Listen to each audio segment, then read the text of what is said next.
Welcome to Session Sunday.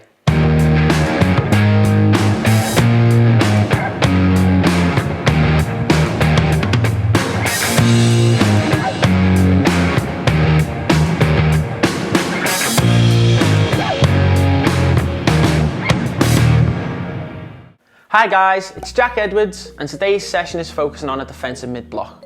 But before we get into this week's video, make sure to leave us a like and subscribe, and if you missed last week's video, click on the link above. Also, before we get into this week's video, make sure you stick around to the end of the video where we have some news regarding the launch of our website. Okay, so moving into the first part of this week's session, we're going to be looking at a defensive mid-block, okay, to prevent passes into space. But before we get into it, let's have a look at how many players we're working with this week and the equipment that we'll be using. So we have 17 players in this week's session, okay, so we have 16 outfield players and 1 goalkeeper. If you have less players, so let's say you have 12 outfield players, you can just split your group into 2 groups of 6 to start with, or obviously you can try and do an overload with the 7 and 5. Same if you have 14 players, 7v7. So if you have an even number of players, try and split them equally, okay? If you have an odd number of players, just have an overload, more for the defensive side to give them more chance of winning the ball back. So in terms of the defensive mid-block, obviously you have a defensive high block, which means we're going to be actively looking to press the ball high. A defensive low block, which means that we're obviously trying to prevent the space in behind and in between the lines, okay? And we're not actively looking to press the ball at all. Whereas defensive mid-block, okay, we're trying to win the ball back in the middle of the pitch, okay? But obviously when the ball's high, we're going to let the team travel into the middle of the pitch where we can get bodies around the ball to then win the ball back, but still look to prevent as much space as we can in behind the defence. So what we're going to be looking at today is different ways of preventing that. So we're going to try and pressure the opposition, okay? In some areas we're going to try and drop back, and then we're going to try and win the ball back in certain areas of the pitch as well. So for part 1, we're going to be looking to prevent balls into space, okay? So that's by a player receiving it in here, or by obviously a player finding space and playing through. So in terms of the setup for this part of the session, we're having 50 yards of total depth, okay? So the area here is going to be 40 yards of depth, and then we're going to have 10 yards in here for the players to move into. In terms of the width, we're going to go 40 yards, okay, so it's going to be 20 yards central, okay, and 10 yards either side. Obviously, if you have more players, so if you have a 9v9 or even a 10v10, you're just going to increase that to how many players that you have. And again, if it's 7v7, I'd say keep it the same. If you had 6v6, make it a bit small and have your width maybe 30 yards, okay, or just over that. So what we're going to be doing is starting with the goalkeeper here, okay, so the greens are actively looking to either receive the ball in here, but this is like an offside line, okay, or they're trying to get the ball into space to then try and play through. Obviously, if they receive the ball here, we've got a chance to get over and get in. So what we're trying to teach with our defenders, so the blues in here, we're going to be having 2 banks of 4, okay, but obviously the wingers can come in and narrow off even more to prevent, obviously, when the balls come in central, okay, we're not just staying out wide, okay, and we're allowing players to travel.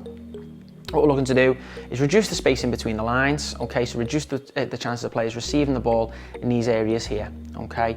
So obviously we want to be able to see the ball in front of us at all times. We're going to defend in the middle zone, so the middle lane, okay, so we spoke about the lanes before, so obviously wide areas can be lane 1 and 4, and the middle areas can be lanes 2 and 3.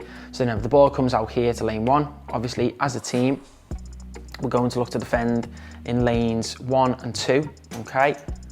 We're not going to be having our fullback and our winger in lanes 4 because that's what we're saying, we're leaving the space in between the lines for players to find. Okay, so it's staying connected as a unit, staying compact and shuffling across the pitch. So as the greens manoeuvre the ball, okay, they can still use the goalkeeper as well in possession. We're obviously finding our way, okay, in relation to the ball, where's our shape going to be? Okay, so obviously for our 2 midfielders, we're trying to prevent balls into the attackers. With our wingers, what we're looking to do, okay, is prevent balls into the winger. Important thing to tell a winger, okay, is to not go and mark the fullback until the ball's travelling to them, because if they come out here, okay, then there's an easy ball into the winger's feet. Whereas if we're in here, we're enticing it to the fullback where we can get players over, okay, and defend it again. And if they do look to do that switch of play, that's when we can look to press the ball. Because obviously we speak about our pressing triggers, obviously our back to goal, a long pass, a bad first touch, okay, and obviously a mistake as well. So that falls into that category. So obviously we're trying to probe, and then obviously if they try to come forward, that's when we can try and engage, and if there's a mistake, can we press it in there and then try and score? So obviously that's just going to be our outcome, to score as quick as we can, but obviously in a real game we'll be looking to attack into the final third to score. So with the greens, if they look to switch the play, okay, and they might get runners in here, it's us for the defenders, try not to follow in there, try and keep our high line until the ball obviously is going to be played in there, and And if you feel that obviously the player's going to stay onside, drop with them, okay? Get our line in there. Can we still get pressure on the ball, okay? Prevent the gaps, prevent the space in here, okay? The greens get players up, but we're dealing with it, okay? So then if we can force the ball backwards, okay? There we go, we get ourselves up the pitch again. They obviously want to get some width from the fullbacks, okay? Players trying to drop in the middle, which is why we're trying to reduce the space as much as we can, okay? So we're restricting that space in there. And obviously in behind, we do have our goalkeeper as well. When they do start travelling up the pitch, okay, we will drop a little bit more, but we've got to think of if we drop too deep, okay, then we're inviting them, obviously, to keep coming towards our goal, which means that we're going to be camped on our 18-yard box or even below, which means we're falling into the trap of a defensive low block, which means that it's harder for us to get out. If we're trying to see out a lead later on in the game, it's a little bit different, but okay, but we're still trying to win the game, so we're trying to win the ball back and get up the pitch, okay? So it's knowing when to engage, okay, when to hold, and then when to drop as well. So if the greens do, okay, end up playing across into space, okay, we can't get across there quick enough and play through, okay, we just start again from the goalkeeper. The only times that we won't start from the goalkeeper is the ball goes out to the side, so we've got throw in, so that's another area for us to defend. We get across the pitch and it's a good way to get a transition to then look to score. We will now move into our first animation before moving on to part 2 of this week's session.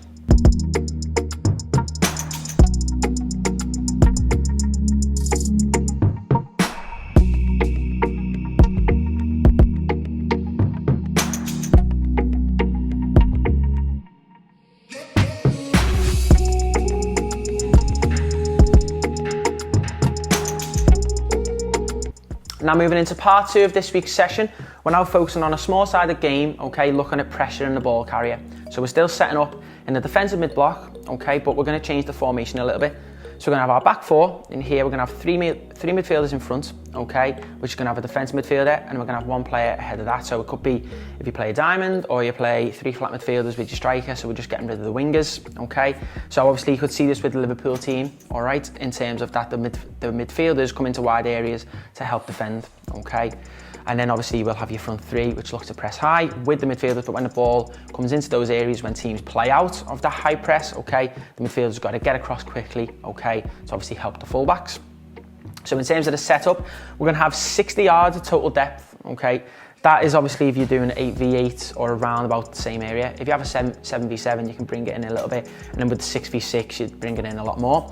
So we're going to have 25 yards of depth in the final third, okay, so once they have played into here, okay, they can go straight into there if they want to, all right, but there's an offside line, okay, so this small-sided game and the second one are a little bit similar, except we're just doing different aspects of where we want to win the ball. So we're having 25 yards in the final third, 15 yards in the middle third, okay, we're having 20 yards here in the, let's just say the playing area / final third for obviously the defensive team. So in terms of the width, we're going 40 yards again. So just off the side, so let's say about 5 yards off the side, each side, you can have your small-sided goals or your poles, okay? In terms of, obviously, what we're looking for from the players in the greens, they're looking to play into the final third to score, okay? So they can get runs in behind if they want to, okay? They can look to play through. For the blues, it's if they try and come forward with the ball, okay? We're gonna put pressure on it. When the ball's going back, can we get up as a team? So it's stepping, dropping and holding in relation to the ball, okay? So in terms of when the ball goes wide, okay, what we're looking for is the fullback to come across with the help of one of the wide midfielders, and then our striker is okay dropping in as well to obviously prevent the deepest players receiving the ball. This defence midfielder has always got to provide support for the centre backs and the defence, okay? So what we're looking at is obviously, if you see in these areas here, we've always got players round the ball, okay? So it's always putting pressure on the ball carrier, okay? Because obviously it's more difficult for them to find passes. The rest of the team we shuffle over. What we're looking for from our fullbacks, okay, is the fullbacks, when the ball's on the opposite side, not staying out here with the winger, okay? So we're leaving space inside, coming inside the pitch, okay? Because if that ball does get switched, we've got the time to get out and across, okay, by the time it travels. So we're getting in to provide support. So then if the ball transitions into here, okay, and we've got 2 midfielders in the midfield area here, we can still provide support and not be out here allowing room for a player to manoeuvre into, okay? So obviously the ball's going to start with the coach in here. They can have as many people as they want in this area, okay? Players can drift in and out wherever they want. Same with the blues as well. Obviously we don't really want to drop into here, okay, until we get bypassed in there, which means we've then got to think to where can we win the ball back, okay? Players have got to instinctively react to where the ball's going to be. So obviously defending crosses, it could be just in a 1v1 situation. So we're trying to avoid those areas by putting pressure on the ball carrier. So let's play, the coach plays into this player here. So this is going to be like their midfield plus their 2 fullbacks, okay? We're going to have players coming across, okay? The green's obviously going to look to come into space. So look, there we go now. We're preventing gaps through, okay? We're showing them side to side, okay, which means we all get across again. It's got to be quick. So it's staying connected, okay, shuffling as a unit, covering that ground quickly. When they look to play forward, okay, can we look to get pressure? So then when they try and get in the middle third here, okay, which is where we're trying to contain that space, if they try and play through, okay, show them back. If we can't win the ball, show them back, which means we can still get bodies around the ball. Can we hunt impacts to win it? If we win it, look to obviously transition quickly and then playing into the final third to score. Okay, so for the Blues, it's always putting pressure on the ball, but making sure that our body shape, okay, is always into relation to where the ball is and what we're trying to block off. Obviously our angles and distances as well. If the greens do get through, okay, it might be via the long ball. So obviously what you want from one of your coaches, if you have an assistant coach, okay, is having somebody on the side here doing the offside line. So if they do get in and go in and score, okay, we start again. If they go in and miss, we start again. Same as part 1, if it goes out for a throw-in, okay, we look to win the ball on transition there. So stop the ball going forward, force it inside the pitch, okay, which means we can get bodies around the ball. So if they try to throw inside here, we step in to win the ball, and then we look to transition quickly and go forward. We will now move into our next animation before moving on to this week's 4-corner model.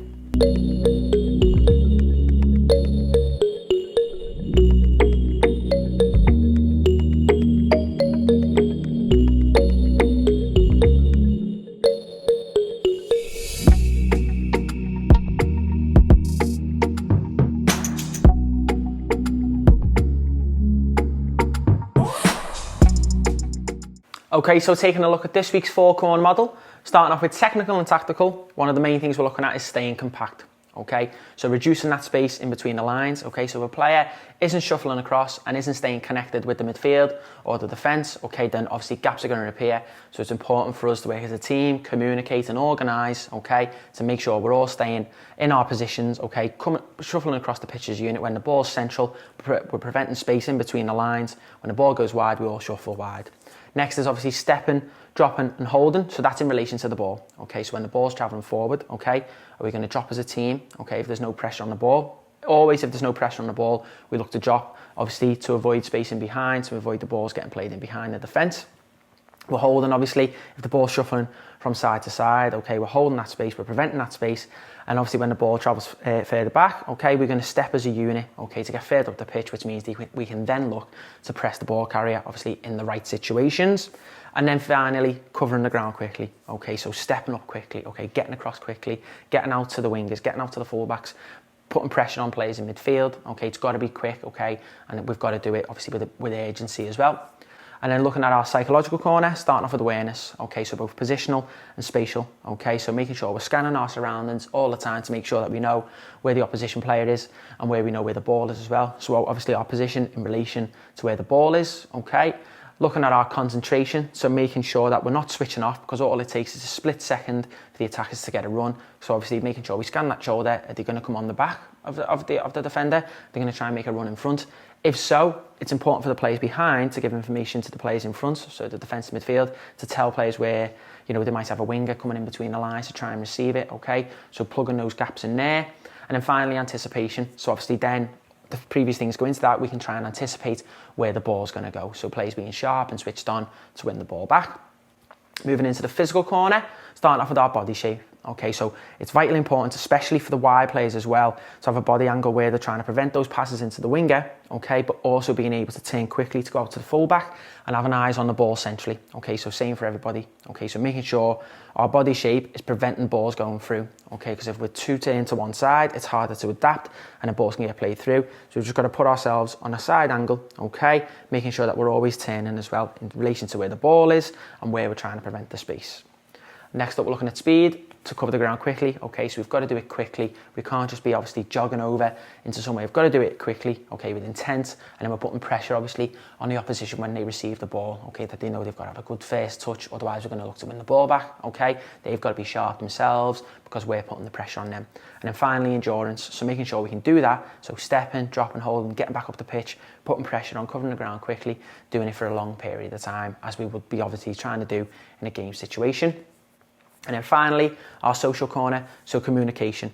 There's lots of different aspects. So when we've got the ball, okay, telling players time, man on, okay, can they turn? Without the ball, giving them information of obviously someone might be on the right shoulder, the left shoulder, someone's coming in short, someone's dropping in deep, someone's spun off, okay? So that bit of information is vitally important for players, especially if they've got eyes on the ball as well. If it's players, obviously the right back, giving the right midfielder information, shuffle left, shuffle right, okay, drop back. It's obviously to help them because they're trying to focus on what's in front of them with the ball. So then organisation falls into that as well, both from the player and the coach. So what the coach sees from the sideline, okay, put it onto the player, so relay it onto the player. Might want to stop it, okay, make sure that the left midfielder is narrowed off inside more, okay. From the players, again, the centre-back might want their centre midfielder tucked over to the right a little bit more. They might be staying too central, okay, and like same with the full-backs and the wingers as well. And then finally, teamwork, so working as a team to win the ball back, because if one of us doesn't do our job, okay, then it's easier for the opposition to play through. We've all got to be working and singing off the same hymn sheet to make sure that we can win the ball back and then look to score, which is where we're going to get our reward. Now moving into the final part of this week's session, we're now moving into our second base small-sided game scenario, okay? So now what we're looking to do is win the ball in the middle third, okay? So it's a similar type of setup to part 2 of this week's session, but the concept of what we're doing is just changing a little bit. So we're still going with 60 yards of total depth. Again, if you have less players, obviously you can narrow that down. If you have more players, obviously you can make that a little bit bigger. So also again, if you have 2 goalkeepers for this session, you just create another goal for obviously the blue team to try and score in instead of the small-sided goals. If you don't have any goalkeepers, then obviously you can try and do the same for the greens, or you put a coach or a parent in the goal. So obviously the teams that we see defending in the mid-block, okay, you see the likes of Atletico Madrid, Real Madrid, even Barcelona now as well. A lot of teams set up now out of possession with that 4-man midfield. Okay, so you obviously get some teams play a 3-man midfield, and then they have one of the wingers dropping in each side, okay, to give them that balance. And then you see teams like Liverpool, Manchester City, now Arsenal obviously as well, when they have that 3-man midfield, okay? Obviously when you have Liverpool, especially, you obviously have Wijnaldum, your Fabinho's, Henderson's, and then recently obviously Thiago as well. James Milner fits into that category, whereas they're workman-like midfielders, okay? So you cover the ground, okay, and you work hard. Arsenal are going down a similar route, obviously with signing Thomas Partey to fit in that midfield to win the ball back and obviously give the ball into their attacking players, all right? So what we're looking for is obviously we can set up in a 3, we can set up in a 4, okay, and you can even drop into a 5 as well and just leave one player up there. So it's obviously different moments in the game, but we're trying to win the ball back in midfield now. So same setup, so 25 yards in the final third, 15 yards in the midfield third, and then 20 yards, okay, in the obviously final third for our defensive team, and then 40 yards of width. Okay, so the start point is going to be with the coach. So the players who start in this zone here, okay, so our attackers, so you can just split it 4 and 4, okay, they can only move into the middle zone and back, okay, so same with these 2 players, they can only move into the middle zone and back until we played into middle. Once we play into the middle zone, okay, constraints are gone, okay, so even for the Blues as well, it's once it's in the middle, can we look to win the ball back? Before then, okay, we can put pressure in certain areas, but we're trying to win the ball back in here, okay, so we get played into this player here. If they don't travel forward, okay, let's keep our shape, okay, let's reduce the space, can we step up as a team, okay. If they start to travel forward, okay, can we do the same as well? Okay, so we're preventing space in the middle of that pitch. So, because obviously they can't play into until you progress it. Okay, so what you want to do to progress it is that the greens can just play straight in. Okay, but there's your offside line again. But for now, these players could stay in here if they wanted to, and then one could drop in. They could try and receive it, and then obviously if we do drop, that player would then still be onside. What we're trying to do is maintain, obviously, that higher line when the ball, obviously, until it's into that middle, until it's gone into that middle zone. These players can obviously alternate and move out. You could have another striker dropping in, you could have the winger going out, full back coming in, and then one of the strikers. So there's lots of chances for movement, which we're saying about obviously our communication and our organisation of obviously the players in front. So again, for the goalkeeper as well, it's important for them to be talking and organising their back 4. So what we're looking to do, obviously, prevent that space. If a player receives it in here, okay, can we look to win the ball back? If not, look to show them back, okay? So obviously the constraints are lifted then. This player could literally drive into here, but what we're looking for at the start is the passing, okay? Now we've got to think of, okay, they can look to attack anyway now, okay? So maintain our high line, okay? But at the same time, know when to drop. So if the player starts traveling, can the defense start to drop? But can the midfield, okay, know when to engage? They might look to take a bad touch forward, win the ball, okay, break quickly, and then look to score. Okay, so it's important for the 2 central midfielders to make sure that the wingers aren't out here, which we spoke about before, because then it gives more chance for the players to come into the gap, and obviously it's harder to recover. The fullback has to make a movement inside as well, which means there's space left out wide for them to go and score. So it's vitally important for the players to make sure that they know where to narrow off. So obviously, if you're working with younger children or just players just in obviously the youth development phase, so from 12 to 16, it might be fairly new for some of them to get to understand these. So just the main thing to say to the wingers is, when we haven't got the ball, just come inside and then you can show them exactly where you want them to go. Okay, so don't be worrying about the fullback. For the fullbacks as well, come inside obviously when the ball's on the opposite side, and then obviously with the obviously the terminology that we're trying to use, just bring it in naturally with the players until they start to get used to it. You can work obviously dead slow, work on just these players, just moving the ball from side to side, getting used to it, and then progress into obviously a full small-sided game. If the Greens do get through into the middle, okay, and then they find a way of scoring, it could be a ball through the defence, or it could be a dribble, however it is, okay, and they do score, we just start again from the coach. Same if they miss, but obviously like the two previous parts of the session, if the ball goes out wide, okay, throw into both teams, because it's good for transitions, okay, and obviously for us, we can get high up the pitch, that's the Blues, okay, and obviously when the ball goes into central areas, that's when we can look to bang, win it back, and then go and score. So what we're trying to do is obviously frustrate the opposition, okay, to try and force passes into that midfield area, to win it back where we've got bodies around the ball, and then look to go forward to score. We will now move into our final animation before concluding this week's session.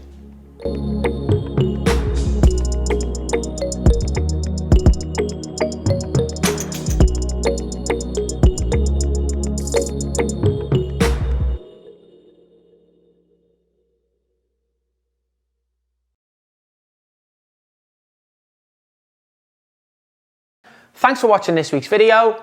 Our website is launching at midnight tonight, so make sure you head over to jackedwardscoaching.com where you can sign up to access all of our exclusive content.